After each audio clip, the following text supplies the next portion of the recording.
Assalomu alaykum hammaga. Bugungi darsimizda sizlar bilan endi SQL injection hujumi haqida gaplashib o'tamiz. O'tgan darslarimizda aynan SQL sintaksi bilan tanishib olish uchun PostgreSQL bo'yicha bir qancha darslarimiz bo'ldi. Bunda basic narsalarni o'rganib oldik. Ya'ni databazalar yaratishda, jadvallarni yaratishda, ularga qanday qilib ma'lumot qo'shishda, o'zgartirishda, o'chirishda va umuman yana ba'zi bir narsalar operatorlarni o'tdik. Bular ham o'sha SQL injection hujumlarida aynan ko'p ishlatiladigan operatorlar edi. O'z umuman SQL injectionlari ikki xil turga bo'linadi. Ya'ni birinchisi klassik SQL injection. Bunda o'sha databazalardan to'g'ridan-to'g'ri ma'lumot chiqarib olish mumkin bo'ladi. Bu nima sababdan bo'ladi? Aynan o'sha veb-saytlarda foydalanuvchilar ma'lumotlar bazasiga to'g'ridan-to'g'ri murojaat qilayotgan paytda o'sha kiradigan input so'rovlarini validatsiyalari yaxshilamaslik. Ya'ni validatsiya bu tekshiruvlar, ya'ni o'sha aynan belgilangan belgilar kelyaptimi? SQL so'rovlari kelyaptimi? Ortiqcha belgilar yo'qmi? Shunga o'xshash narsalar yoki aynan SQL so'rovlarida ham biz ishlatgan ba'zi bir belgilarimiz bor edi injection uchun. Mana shular yo'qmi? Sanitizatsiya degan narsalar bor. Aynan ma'lumotlarni filtrlamasdan o'tkazsak, shunda SQL injection hujumlari yuzaga kelar ekan. Yana bitta turi bu error based, ya'ni buni ichiga kirib ketadi. Bu birinchi turimizga klassik SQL injectionga. Error based endi xatoliklar orqali ma'lumot olish, ya'ni databazaga turli xil noto'g'ri so'rovlarni jo'natamiz va u bizga xatoliklar qaytarib beradi. Va shu xatolik natijasida aynan SQL da qaysi versiyasiligini ham bilishimiz mumkin. Versiyasi deganda masalan PostgreSQL yoki MySQL, SQLite va hokazo mana shunaqa turlari bilan ko'rsatib beriladi. Va yana bittasi union based SQL injection deyiladi. Bunda endi o'sha biz ko'rgan union operatori, ya'ni bir qancha jadvaldagi ma'lumotlarni birlashtirib chiqarib olishimiz mumkin. Va ikkinchi turi, ya'ni klassik bo'lgan bo'lsa, ikkinchi turimiz blind SQL injection deb ataladi. Bunda endi databazadan to'g'ridan-to'g'ri ma'lumot chiqarib olish imkoniyati bizda mavjud bo'lmaydi. Ma'lumot chiqara olmaymiz, ammo ba'zi bir narsalarni tekshirib olishimiz mumkin. Masalan, xo'p, bunda yana o'zini ikkita toifaga ajratilgan varianti bo'ladi. Bundan bittasi boolean type deyiladi, ya'ni unda true yoki false ga qarab natija olishimiz mumkin. Ya'ni ma'lumotlar bazasida biror bir narsa mavjudmi deb so'raymiz, bizga ha yoki yo'q degan tarzda javob qaytib keladi. Ikkinchi turi bo'ladigan bo'lsa, bu time based SQL injection deyiladi.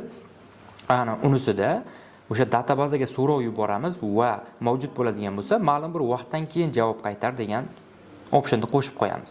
Shunda o'sha kechikishlar soniyasiga qarab turib ham databaza bo'yicha ma'lumotlarni olishimiz mumkin. Umuman SQL injection asosiy turlari shulardan iborat. Biz endi biroz amaliyot qilib buni ko'rib chiqamiz. Xo'p, birinchi navbatda kelinglar tizimimizda ulanish bormi yo'qmi tekshirib olaylik. Xo'p, bizda ulanish bor. Yaxshi. Endi keyingi navbatda Firefoxni ochib olamiz. Va browser orqali o'sha biz aynan bunaqa zaifliklarni sinab ko'rish uchun o'rnatgan saytimiz bor edi, DVWE. Mana shu saytimizga kirib olamiz agar tizimimizda o'rnatilgan bo'lsa. Xo'p, localhost DVWE. Xo'p, demak tizimimizda o'rnatilgan, ishlab turibdi. Admin password buni bilamiz va kirib olamiz.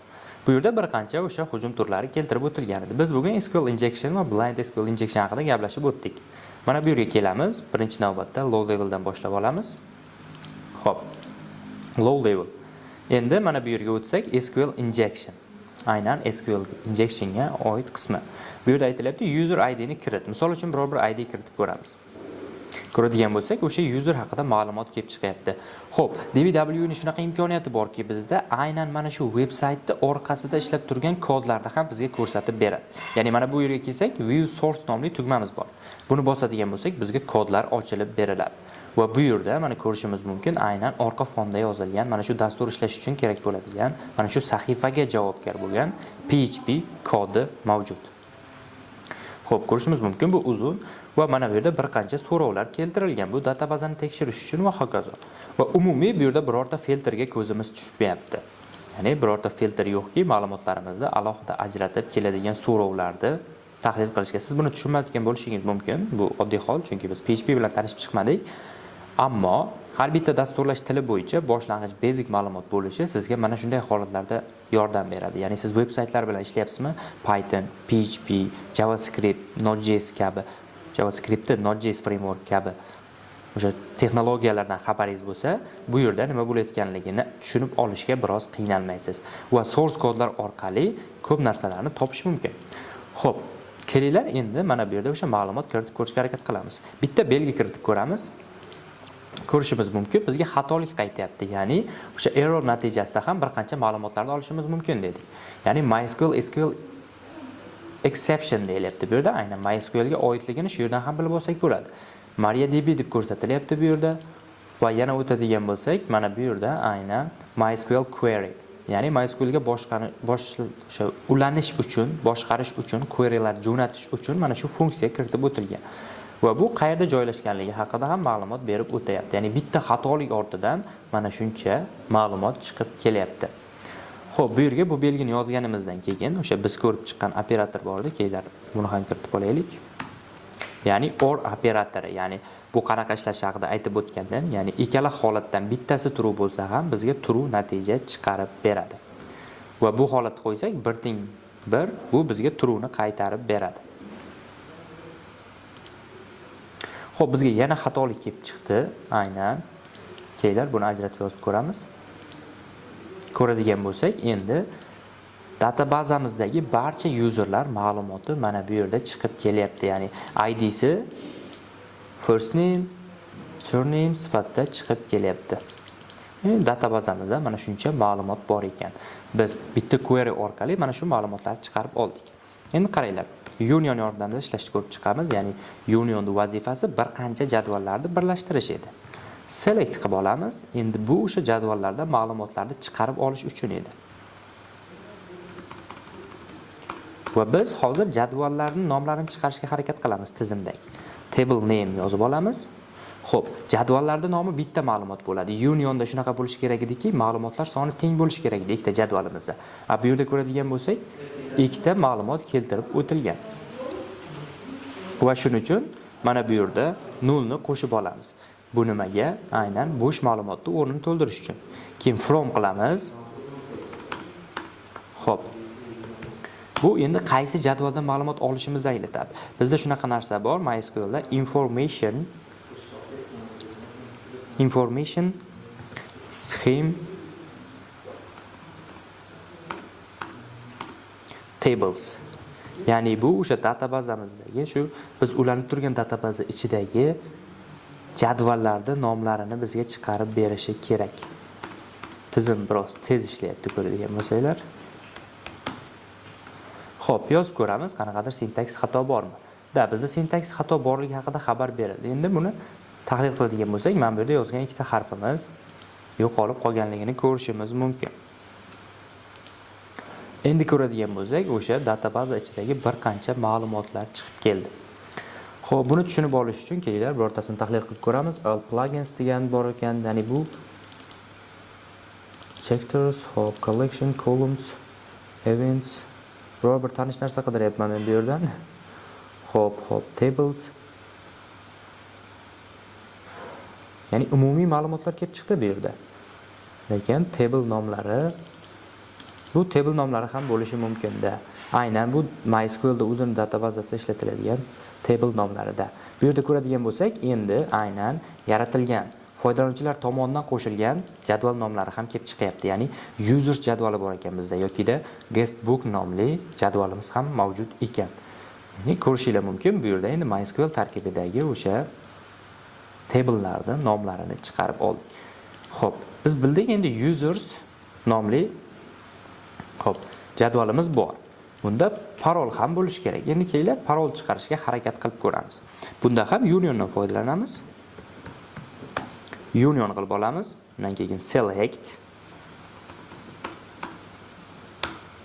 select va qaysi optionlar kerakligini yozishimiz kerak. Misol uchun user yuqorida ko'rgandek userdi va password. Ya'ni shunaqa feldlar borligini taxmin qildik hozir.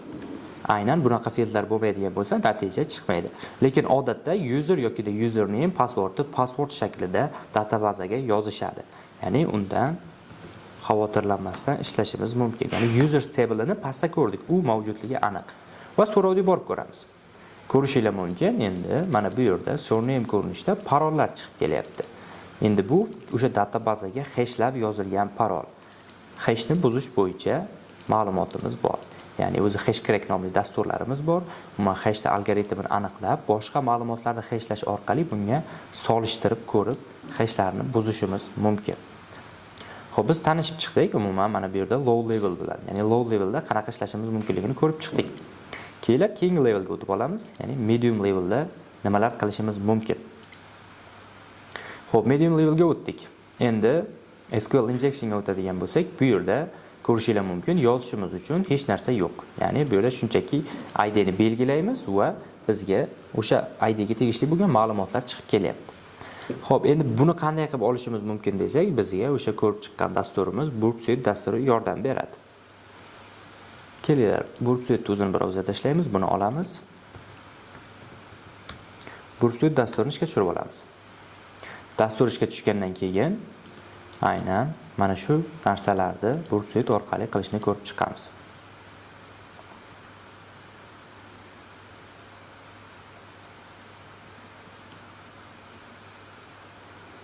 Burpsuite dasturi ishga tushib oldi. Okay, proxy bo'limiga o'tamizda. Proxy yoniq holatda ko'rsatyapti. Buni o'chirib, o'zini brauzerini ochib olaylik.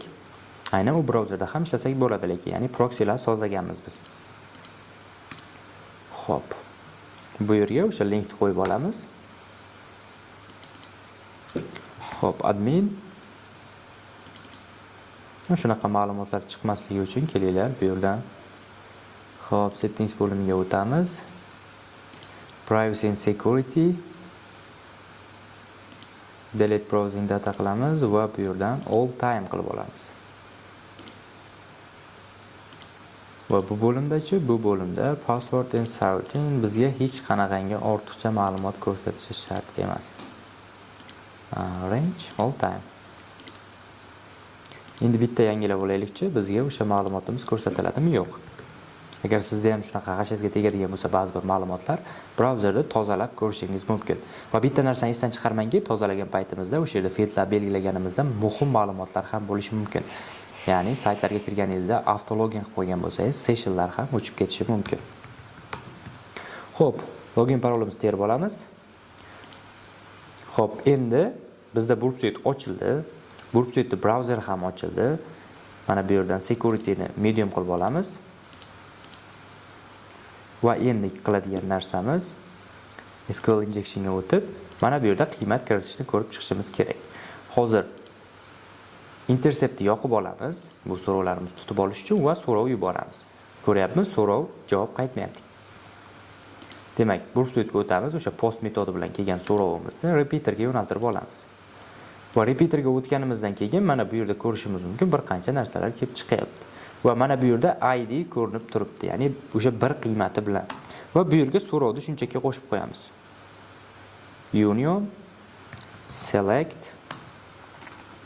Misol uchun oxirgi yozgan narsamiz aynan username'lar va parollarni chiqarib olamiz. From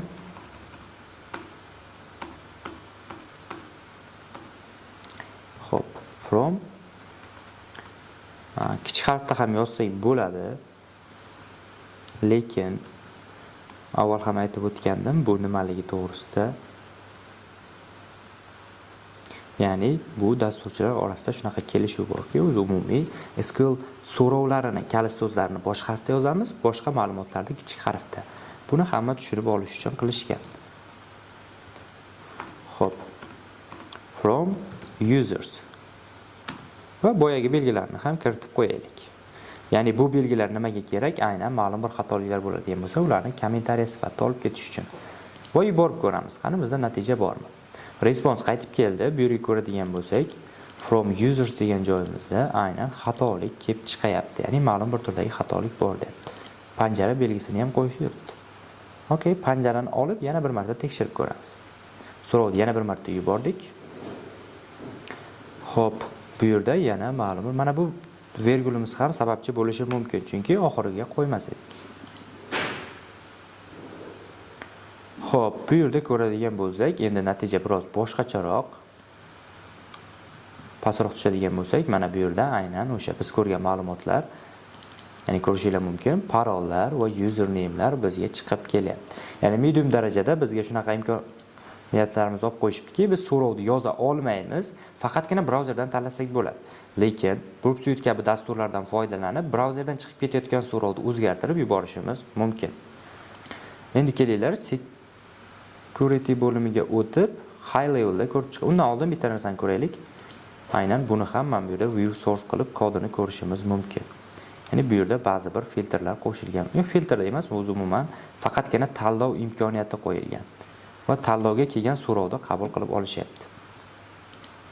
Xo'p, mediumdan high levelga o'tib olamiz va SQL injection bo'limiga o'tamiz. Bu yerda ko'rishimiz mumkin, endi umuman kiritadigan narsa qolmabdi va bu yerda click here to change your ID, ya'ni bu yerga bosing deyapti, ID'ni o'zgartirish uchun va bosib ko'ramiz. Va bu yerga so'rov kiritishimiz mumkin ekan. Kelinglar, bitta belgi kiritib ko'ramiz. Ko'radigan bo'lsak, xatolik kelib chiqyapti. Xo'p. Union select, yana boyagi narsani yozib ko'ramiz. Xo'p. User password va from users jadvalidan. Va yuborib ko'radigan bo'lsak, bizda session ID deyapti va natija qaytib kelmayapti. Va mana bu tokenlarimizda xatolik bor deb ko'rsatilyapti. Oxiriga panjara belgisini ham qo'yib ko'ramiz. Endi ko'radigan bo'lsak, orqa fonda yana o'sha natijalar bizga chiqib kelyapti. Ya'ni shu tariqa buni ham o'zgartirib ko'rishimiz mumkin ekan.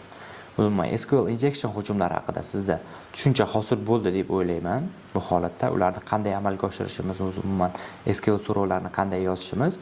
Xo'p, bu hujumlarni oldini olish esa asosan dasturchilarning vazifasi hisoblanadi va backend kodlar yozayotganda, so'rovlar bilan ishlaydigan jarayonlarda har bitta keladigan ma'lumotga filtrlar qo'llab, aynan belgilangan ma'lumot kelyaptimi, buni tekshirib o'tkazish kerak. Xo'p, shunday qilib bugungi darsimiz o'z nihoyasiga yetdi. Keyingi darslarda ko'rishguncha